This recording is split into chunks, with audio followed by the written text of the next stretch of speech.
Salut à tous, on se retrouve pour une nouvelle vidéo. Je vais vous parler du plugin Permission. Donc vous pouvez le télécharger sur le forum officiel du plugin. Je mettrai le lien dans la description. Donc l'installation c'est comme d'habitude. Il suffit de placer le point jar dans votre dossier plugin. Donc je vais un peu vous expliquer comment fonctionne la configuration du plugin. Donc pour créer des groupes, modifier les commandes que les utilisateurs peuvent utiliser, etc. Donc je vais aller dans le dossier plugin permission. Donc après le premier démarrage, le plugin va créer des fichiers nécessaires à son fonctionnement. Donc vous avez Global Groups et Global User qui normalement servent à gérer la config générale, mais pour l'instant ils disent de ne pas l'utiliser. Donc vous devez modifier les permissions pour chaque monde. Donc là par exemple pour mon monde que j'utilise sur le serveur, donc il y a à chaque fois un groups.yml et users.yml, donc ça permet de gérer une fois les groupes. Donc ça se présente comme ça. Vous avez vos groupes, ici défaut, member, moderator et admin. Donc ça c'est déjà par défaut avec le plugin, donc moi je les ai gardés. Donc par exemple pour le groupe par défaut, donc c'est par défaut, donc une personne qui se connecte au serveur sera automatiquement assignée à ce groupe. Donc si elle a aucun groupe à elle. Donc vous pouvez mettre un préfixe, suffixe. Donc là par exemple les gens qui se connectent par défaut au serveur sans être dans un groupe, donc ils pourront pas construire. Donc ils pourront rien faire en fait. Ensuite les membres eux pourront construire, mais ils pourront pas faire grand chose d'autre. Donc ne pas utiliser tous les autres plugins du serveur. Eux les modérateurs pourront construire et on peut leur donner accès à ban, kick et unban par exemple. Donc ils ont un peu plus de droits. Et le groupe admin qui lui a tous les droits, a toutes les permissions, puisque ici il y a une petite étoile.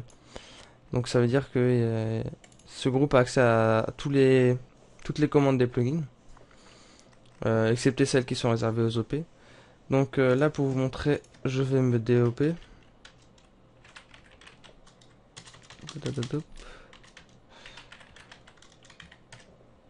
Voilà.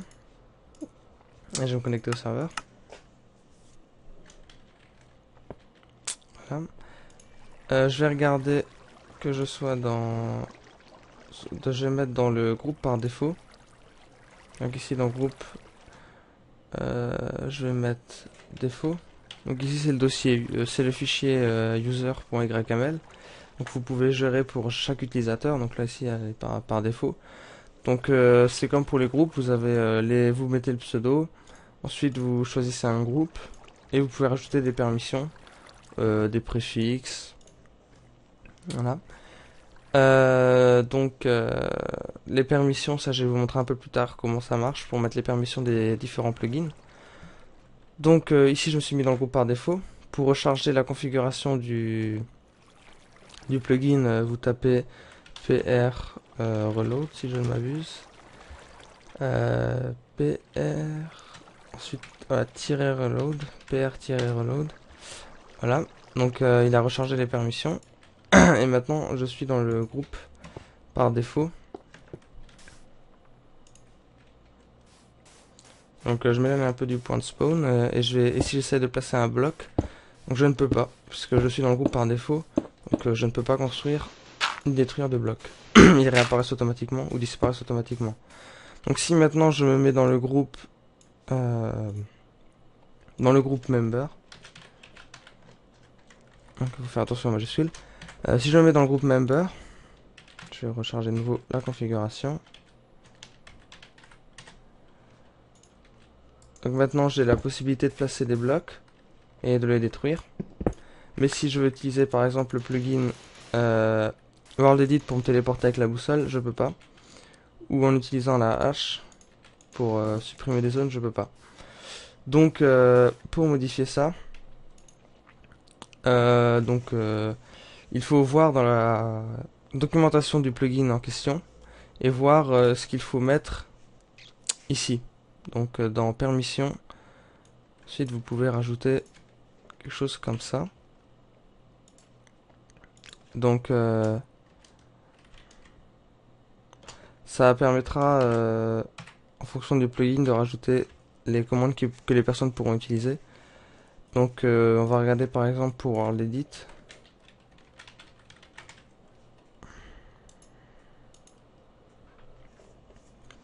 Donc par exemple avec le plugin World Edit, donc si je veux par exemple qu'un utilisateur puisse utiliser la Super PKX, donc je vais aller dans la documentation. Il y a une page avec toutes les permissions, donc je mettrai le lien dans la description. Donc on cherche la commande qui correspond. Donc ici c'est la Super PKX. Donc c'est un double slash ici. Donc je copie dans la colonne permission et je retourne dans mon dossier user.yml, je vais le modifier. Et donc par exemple ici pour cet utilisateur là, donc je vais rajouter tiret, ensuite entre petits traits, je vais coller ce que j'ai copié avant. Vous pouvez faire ça autant de fois que vous voulez.